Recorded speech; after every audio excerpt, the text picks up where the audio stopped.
السلام علیکم ناظرین، میں ہوں عبدالرؤف بزمی، آپ دیکھ رہے ہیں نیوز لائن ٹی وی۔ جی آج جیسے کہ سپریم کورٹ میں ایک بڑی اہم سماعت ہوئی ہے۔ یہ جو سماعت تھی جو صدارتی ریفرنس جو دائر کیا گیا تھا حکومت کی طرف سے، اس کے اوپر سماعت تھی۔ اس کے ساتھ دوسری جو درخواستیں دی گئی تھی پاکستان اسلام آباد بار کو جو ہے سپریم کورٹ بار سیشن کی طرف سے جو درخواستیں دی گئی تھیں 27 تاریخ کو جلسے کو جو رکھوانے کے لیے، اس کے حوالے سے بھی یہ مشترکہ ایک سماعت ہوئی ہے۔ تو آج اس پہ بڑی ڈیٹیل اس کی سماعت ہوئی، جس پہ اٹارنی جنرل آف پاکستان جو ہیں انہوں نے ڈیٹیل اپنے دیے ہیں، دلائل دیے۔ تو یہ کافی اس میں چیزیں تھیں جس کے اوپر جو اس پہ بحث ہوئی۔ تو اس حوالے سے آج ہم جو بات کریں گے اپنے طیب بلوچ صاحب ہیں، ہمارے سینئر جرنلسٹ ہیں، جو کہ نہ صرف قومی بلکہ انٹرنیشنل جو میڈیا ہے اس کے لیے بھی یہ کام کرتے ہیں اور یہ تجزیہ کار بھی ہیں۔ تو ان سے آج ہم پوچھتے ہیں، کیونکہ یہ سپریم کورٹ میں موجود تھے، انہوں نے سارا احوال دیکھا ہے، تو ہم ان سے آج پوچھیں کہ سب سے پہلے تو آپ کا شکریہ طیب بلوچ صاحب کہ آپ نے اپنا وقت دیا ہے۔ تو آپ تھوڑا یہ بتائیں گے کہ جو آج اٹارنی جنرل نے جو دلائل دیے ہیں، جو سماعت ہوئی ہے، اس پہ آپ تھوڑا سا روشنی ڈالیں کہ کیسے دیکھتے ہیں آپ اس؟ جی بیسیکلی یہ جو سماعت تھی اس کے دو اسپیکٹ ہیں، دو پہلو ہیں، ٹھیک ہے، کیونکہ یہ معاملہ کل اب ہوا ہے۔ ایک تو جو آپ نے پہلے بتایا کہ سپریم کورٹ بار ایسوسی ایشن کی درخواست تھی سیاسی تصادم، ممکنہ جو سیاسی تصادم ایمرج ہونا ہے اس کو روکنے سے متعلق، اور ایک دوسرا میٹر تھا صدارتی ریفرنس کا آرٹیکل 63A کو ڈیفائن کرنے سے متعلق، جو صدر عارف علوی نے سپریم کورٹ میں صدارتی ریفرنس دائر کیا، ٹھیک۔ تو اب جب سماعت شروع ہوئی تو سماعت کے آغاز میں اٹارنی جنرل صاحب روسٹرم پہ آئے، اور پھر سیاسی تصادم والا جو معاملہ تھا سپریم کورٹ بار ایسوسی ایشن کا، اس کو ٹیک اپ کیا گیا۔ اٹارنی جنرل نے جو ہے JUI کی جانب سے جو درخواست دائر کی گئی ضلعی انتظامیہ کے پاس کشمیر ہائی وے اور اس کے آس پڑوس کے اندر جو ان کا دھرنا، وہ باقاعدہ انہوں نے دھرنے کا اعلان کیا، اس دھرنے سے متعلق تو اس حوالے سے اٹارنی جنرل نے اپنے تحفظات کا اظہار کیا کہ ایئرپورٹ کو روڈ جاتے ہیں اور شہری جو وہ نقل و حمل ہیں عام شہریوں کی، وہ جو ہے اس سے متاثر ہوگی۔ تو اس حوالے سے انہوں نے کہا کہ عدالت کوئی حکم دے دے۔ تو اس پر انہوں نے کہا ہم کیا حکم دیں، یہ ایک پولیٹیکل پروسیس ہے اور ہم چاہتے ہیں کہ جمہوری پروسیس جو ہے وہ جمہوری طریقوں سے مطابق چلنا چاہیے۔ دھرنے، پروٹیسٹ، مظاہرے، ریلیاں، ان سب کی کانسٹیٹیوشن آئین میں اجازت ہے، تو ہم ایسا کوئی حکم نہیں دینے جا رہے۔ اور اسی والے سے انہوں نے کہا ٹھیک ہے پھر آپ آبزرویشن دے دیں۔ تو آبزرویشن پہ جو JUI کے وکیل بھی ہیں اور سینیٹر بھی ہیں کامران مرزا صاحب، وہ آئے، انہوں نے عدالت کو یہ یقین دہانی کرائی کہ پہلے بھی ہمارا 14 روز کا دھرنا یہاں پہ کشمیر ہائی وے پہ موجود رہا، تو ایک پھول ایک پتا کچھ بھی نہیں ٹوٹا، تو اب بھی میں یقین دہانی کراتا ہوں۔ ایک میٹر یہ ہو گیا۔ پھر اس کے ساتھ سندھ ایڈوکیٹ جنرل سندھ سے پوچھا گیا کہ آپ کا جو سندھ ہاؤس پہ حملے سے متعلق موقف تھا، کیا اس کو سنا گیا، کیا آپ مطمئن ہیں؟ تو انہوں نے کہا کہ جی وہ ہم نے جو ہے IG اسلام آباد سے ہماری بات ہوئی ہے، اور سندھ ہاؤس کا یا کنٹرولر سندھ ہاؤس کا جو موقف ہے وہ FIR میں درج کیا جا رہا ہے، اور اس کے بعد انہوں نے ہمیں IG اسلام آباد نے ہمیں یقین دہانی کرائی ہے قانون کے مطابق کارروائی ہوگی۔ تو یہ معاملہ تو تقریباً اس کو ختم ہو گیا۔ اب اس کے بعد آرٹیکل 63A پریزیڈنشیل ریفرنس سے متعلق آیا، تو اس پہ اٹارنی جنرل نے اپنے جو ہے وہ جو سناپسس تھا وہ سناپسس بلڈ کرنے کی کوشش کی، اور انہوں نے بتایا کہ آرٹیکل 63 ہے کیا، لایا کیوں گیا۔ پھر اس کے ساتھ ساتھ اس نے پارلیمانی سٹرکچر پہ بات کی، اور پھر پارلیمانی سٹرکچر کے اندر یا پارلیمانی جمہوریت کے اندر پولیٹیکل پارٹی کا جو کردار ہوتا ہے اس پہ بات کی، اور اس میں انہوں نے یہ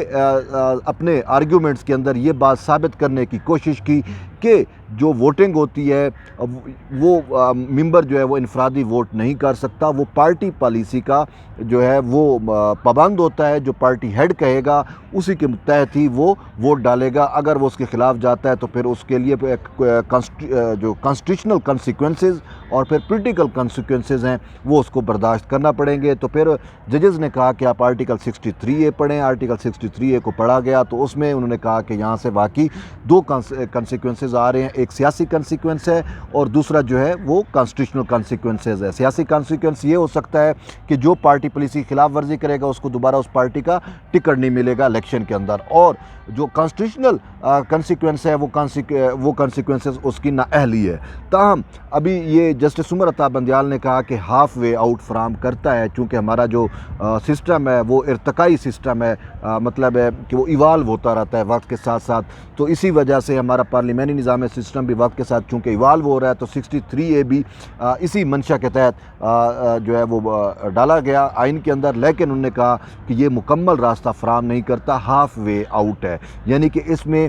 یہ لمٹ نہیں بتائی گئی یا اس چیز کا تعین نہیں کیا گیا کہ جو ممبر اپنی پارٹی کے خلاف ووٹ کاسٹ کرے گا یا پارٹی پالیسی کے خلاف ووٹ کاسٹ کرے گا تو کیا وہ تاحیات نااہل ہوگا یا اس کی نااہلی جو ہے وہ ایک ٹائم کی نااہلی ہوگی یا 6 ماہ کی ہوگی، سال کی ہوگی، اس چیز کا تعین نہیں ہے۔ تو اس پر عدالت نے کہا کہ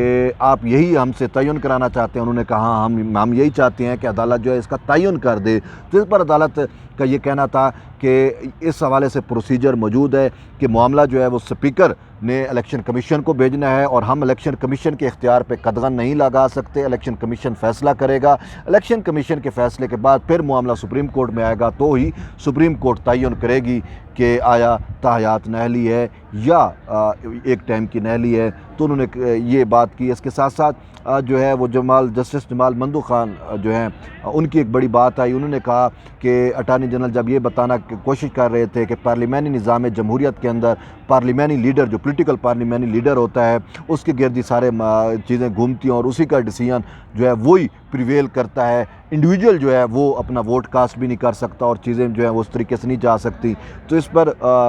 جمال مندو خیل کا یہ کہنا تھا تو کہ آپ جو ہے وہ پارٹی ہیڈ کو جو ہے کیا بادشاہ بنانا چاہتے ہیں؟ تو اٹارنی جنرل نے کہا ہم پارٹی ہیڈ کو بادشاہ اگرچہ نہیں بنانا چاہتے لیکن ہم چاہتے ہیں کہ لوٹائزم کا بھی یا لوٹوں کا بھی خاتمہ ہو۔ تو یوں سماعت جو ہے وہ چلتی رہی اور ایٹ دی اینڈ عدالت وقت ختم ہونے پہ عدالت نے سماعت جو ہے وہ کل جمعے تک کے لیے ملتوی کی، بعد نماز جمعہ جو ہے وہ باقاعدہ سماعت ہوگی۔ اور اٹارنی جنرل سے پوچھا گیا کہ آپ کتنے دنوں میں اپنے آرگومنٹ کمپلیٹ کر لیں گے، تو انہوں نے کہا کہ مجھے 2 گھنٹے مزید لگ سکتے ہیں تو میں 2 گھنٹے میں جو ہے وہ کمپلیٹ کر لوں گا۔ تو اس پر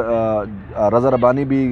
پیش ہوئے، تو انہوں نے کہا میں اپنے طور پہ انڈیویجول پیش ہوں گا۔ تو یوں انہوں نے کہا ٹھیک ہے، باقی بھی پولیٹیکل پارٹیز موجود ہیں تو پھر ہم ان کو سن لیں گے، اور یہ ایک معاملہ جو ہے وہ اہم ہے تو ہم چاہتے ہیں کہ اس کا 2-3 دنوں کے اندر فیصلہ ہو جائے۔ طیب بلوچ صاحب، یہ تو آپ نے سارا جو احوال بتا دیا سپریم کورٹ کی جو آج کی سماعت کا تھا ریفرنس کے حوالے سے اور بار کی جو درخواست، لیکن اس سے کچھ دن قبل ہمارے ایک سینئر جو محترم جج ہیں قاضی فائز خان ہیں، جنہوں نے ایک خط لکھا چیف جسٹس کو کہ انہوں نے اعتراض اٹھائے کہ یہ جو ہے بینچ میں سینئر لوگ نہیں ہیں، اور دوسرا یہ بینچ جو ہے یہ دونوں سماعتیں نہیں ہو سکتی ہیں ایک ساتھ، تو اس کے اوپر آپ کیا کہیں گے؟ اس کو آپ کیسے دیکھتے ہیں؟ دیکھیں وہ تو جسٹس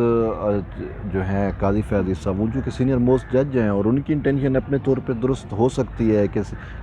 یہ قومی اور عوامی اہمیت کا معاملہ ہے تو اس پہ رائے لینی چاہیے سینئر موسٹ ججز کی، اور پھر بینچ کی جو تشکیل ہے اس پہ انہوں نے کہا کہ اس میں جونیئر ججز شامل کر دیے گئے ہیں، سینئر ججز کو نظر انداز کر دیا گیا۔ تو یہ بہت ساری چیزیں ہیں جو انہوں نے اٹھائی ہیں، اور اس کے ساتھ ساتھ رجسٹرار کا جو کردار ہے اس کو بھی انہوں نے ہائی لائٹ کیا ہے کہ ایک سول سروینٹ کو رجسٹرار نہیں ہونا چاہیے۔ تاہم ان کی اس بات کو جو ہے نا وہ اس پروسیڈنگ کے اندر تو اس کا کوئی وزن نہیں نا، اس کو نہیں بات کسی نے تو یہ پوائنٹ اٹھایا بھی نہیں ہے، وہ ایک جوڈیشل میٹر تھا تو اس نے اپنے طور پہ اپنے تحفظات کا اظہار کیا، لیکن اس پروسیڈنگ میں اس معاملے کو نہیں اٹھایا گیا۔ تو ہم اس چیز کو جس کی نہیں ہوئی تو ہم اس کو اہمیت نہیں دیتے، اور وہ بھی ان کا ایک خط تھا، کوئی فیصلہ نہیں تھا کہ اس کی اہمیت ہو یا کوئی ایسی چیز نہیں تھی۔ تو ایک خط جو ہے وہ جج سمجھ سکتا ہے کہ ایک چیز ہو رہی ہے اور اس میں وہ سمجھتا ہے یا اس کی دانش میں جو پروسیجرل غلطیاں یا ہوئیں یا وہ ان کی نظر میں کہ یہ پروسیجرل چیزیں جو ہے فلفل نہیں ہوئی تو انہوں نے اس کو پوائنٹ آؤٹ کیا ہے۔ وہ میٹر جو ہے نا وہ ایک ڈیفرنٹ ہے۔ ہاں یہ پولیٹیکل پارٹیز کے پاس ایک چانس تھا کہ وہ اس کو بیس بنا کے کہہ سکتی تھی، یا سپریم کورٹ بار جو مین درخواست گزار تھی وہ بھی کہہ سکتی تھی، لیکن کسی نے نہ بینچ کی کمپوزیشن پہ اعتراض کیا، نہ سینئر موسٹ ججز کو شامل نہ کرنے پہ اعتراض کیا، تو کسی کے ساتھ کوئی اعتراض نہیں۔ تو اسی وجہ سے سماعت جو ہے وہ چلے گی، اور اس کی قاضی فیاض صاحب کے اس خط کی کوئی قانونی اور آئینی حیثیت نہیں ہے اصل میں۔ جی طیب بلوچ صاحب بہت بہت شکریہ آپ کے تجزیے کا۔ جی ناظرین، جیسا کہ آپ نے طیب بلوچ صاحب کا جو تجزیہ سنا ہے کہ آج کی جو کارروائی ہے ساری انہوں نے اس کا بتایا لبلبا اور خلاصہ، تو اس طرح ہے کہ یہ جو ہے سماعت کل تک ملتوی کر دی گئی، جو کہ کل جمعے کے بعد ہوگی، اور یہ جو اٹارنی جنرل پاکستان ہے وہ مزید اپنے دلائل جاری رکھیں گے۔ اس کے علاوہ دیگر جو لوگ ہیں وہ بھی اپنے دلائل پیش کریں گے، اور کل کا دن تو اس کے حوالے سے بھی اہم ہے کہ کل قومی اسمبلی کا اجلاس بھی ہو رہا ہے جو کہ صبح کے وقت ہوگا 11 بجے۔ تو پھر مزید جو ہے اب دیکھتے ہیں کہ آگے اس کا کیا ہوتا ہے، اس کا رزلٹ آتا ہے اس سماعت کے بعد۔ تو تب تک کے لیے مجھے اجازت دیجیے، اللہ حافظ۔